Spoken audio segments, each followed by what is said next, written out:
29 სექტემბერი კოალიცია ქართული ოცნების დასკვნითი აქცია და წინა საარჩევნო კამპანიის შემაჯამებელი შეკრება სწორედ იმ ადგილზე, სადაც 4 თვის წინ საარჩევნო კამპანია დაიწყო. პარალელურ რეჟიმში ქუთაისსა და თბილისში დღის 4 საათზე 2 აქცია დაიწყო. დასავლეთ საქართველოსთან კოალიცია ქართული ოცნების მხარდამჭერები ქუთაისში შეიკრიბნენ. ხალხის სიმრავლის გამო კოალიციის მხარდამჭერები ხუთიარუსიან შადრევანში წყალში იდგნენ. თბილისში კი ხალხმა მთლიანად შეავსო რუსთაველის გამზირი და მიმდებარე ტერიტორია.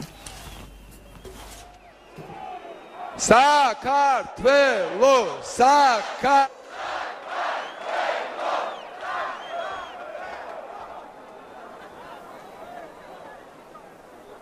ჩვენის გუნდი ვართ შეგახსენებთ, რომელიც ხელში აიღებს ხელისუფლებას და რეალურობდებით და აუცილებლად გავიმარჯვებთ.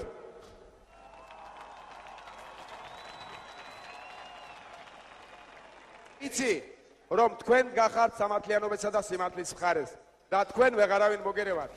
ჩვენ ერთმანეთი გჭირდება. ჩვენ თანამებრძოლები ვართ. 27 მაისს ფიცი შევკარით, ხომ გახსოვთ ხალხო? 1 ოქტომბერს საქართველოში ჭეშმარიტად სახალხო ხელისუფლების პრეცედენტი შეიქმნება, აცხადებს ივანიშვილი. ჩვენ შევკრიბეთ ძალიან ღირსეული გუნდი, რომელიც ჭეშმარიტად ხალხის სამსახურში ჩადგება. მიღწეული წარმატებებისთვის მან დღეს დიდი მადლობა მრჩეველთა საბჭოს, ასევე ევროპელ და ამერიკელ კონსულტანტებსაც რა დაუხადა. მადლობა გუნდის წევრებს, მხარდამჭერებს, ოჯახის წევრებს და ბოლოს მადლობა კიდევ ერთ ადამიანს, რომელმაც საკუთარი რცევით შეძლო, რომ მე ნიღაბი ჩამომეხადა მთავარი ოპონენტისთვის და ბოლომდე ვაჩვენეთ მთელ მსოფლიოს როგორია მოძალადე პრეზიდენტი. ვინ არის ივანიშვილის წინა საარჩევნო კამპანიის დასკვნითი ნაწილის უკანასკნელი განცხადების ადრესატი. მაშასე ოპოზიციის ლიდერის მთავარი მესიჯები ნოდარ ჩაჩუაში.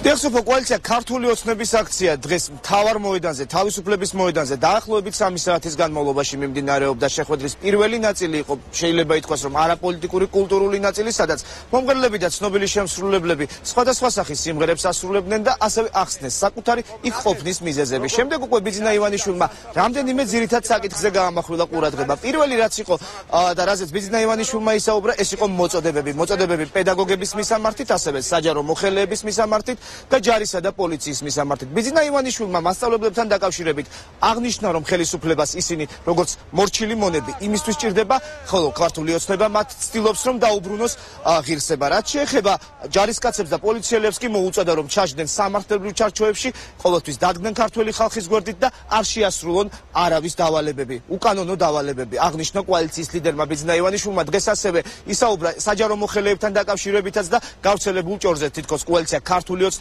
ხელისუფლებაში მოსვლის შემთხვევაში გეგმავს საჯარო მოხელეების სამსახურიდან განთავისუფლებას, თუმცა როგორც კოალიცია ქართული ოცნების ლიდერმა განაცხადა, პირიქით კოალიცია ქართული ოცნება ცდილობს, რომ ღირსება დაუბრუნოს საჯარო მოხელეებს და მათ უფრო მეტი კომფორტი შეუქმნას. დღევანდელი ხელისუფლება კი მასწავლებლებო თქვენგან მორჩილებას მოითხოვს. დაშინებული მასწავლებელი თავისუფალ მოქალაქეს ვერ აღზრდის. ამიტომ გთხოვთ, შეასრულეთ თქვენი თავარი მოვალეობა და ნუ ღარ ჩაუდგებით ამ ხელისუფლებას დამამცირებელ სამსახურში. ნუ მისცემთ არჩევნების გაყალბებაში თქვენი გამოყენების საშუალებას.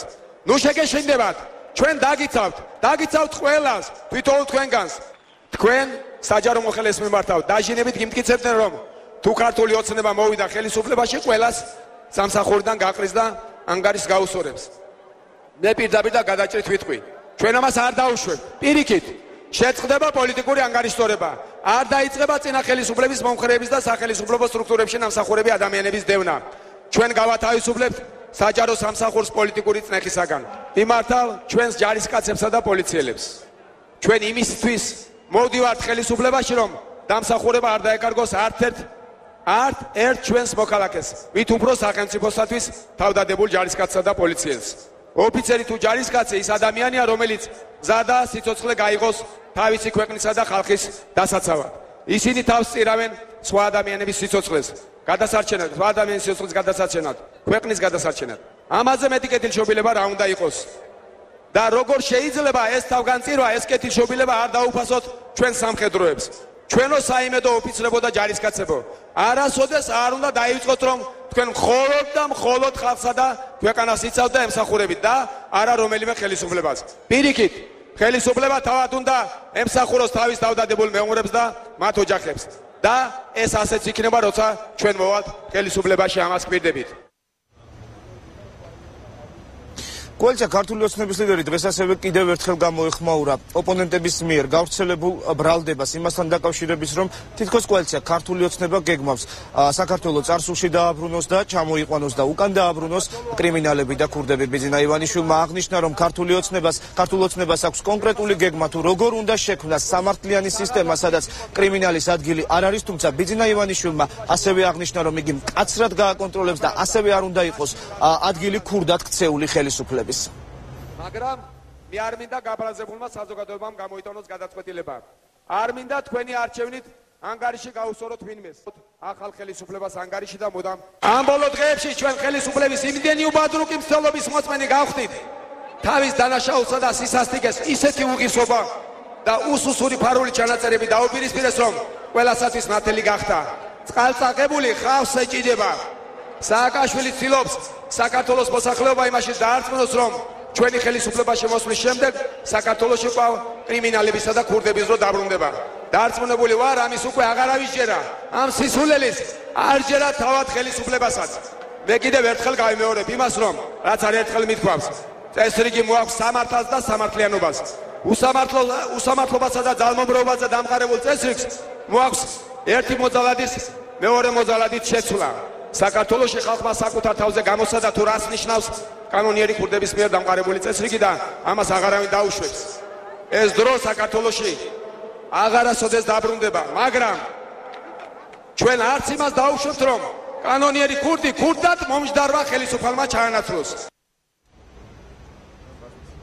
კოალიციის ლიდერმა დღეს აქციის დასასრულს უკვე მადლობა გადაუხადა თავის თანაგუნდელებს, ასევე ოჯახის წევრებს, მეუღლეს და იმ ადამიანებს, ვინც დღეს აქციაზე მივიდა და ასევე ქართული ოცნების მხარდამჭერი, ასევე ბიძინა ივანიშვილმა მადლობა გადაუხადა კიდევ ერთ ადამიანს, რომელმაც მისი ქცევებით საშუალება მისცა კოალიციის ლიდერს მსოფლიოსთვის დაენახებინა მისი მანკიერი სახე.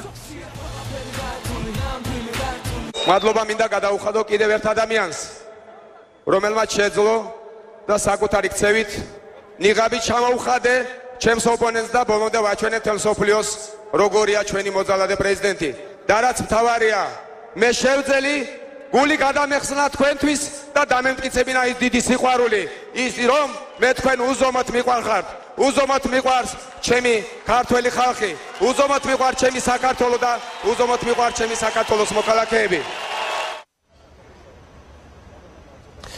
კოალიცია ქართული ოცნების ლიდერმა დღეს ასევე ისაუბრა ემიგრანტებთან დაკავშირებითაც. მან აღნიშნა, რომ უცხოეთში ცხოვრები ქართველები წავიდნენ ქვეყნიდან, იმიტომ რომ აქ მათთვის არ იყო შექმნილი სამართლიანი გარემო და მათ უკეთესი მომავალი უნდათ შეექმნათ. ბიძინა ივანიშვილმა აღნიშნა, რომ კოალიცია ქართულ ოცნებას აქვს კონკრეტული გეგმა თუ როგორ უნდა დაბრუნდნენ თანამემამულეები საქართველოში, რადგან როგორც კოალიციის ლიდერმა აღნიშნა, ისინი ჩვენი სახელმწიფოსთვის საჭირონი არიან. ფედერ ჩაჩვა საუბრობდა პირდაპირ ეთერში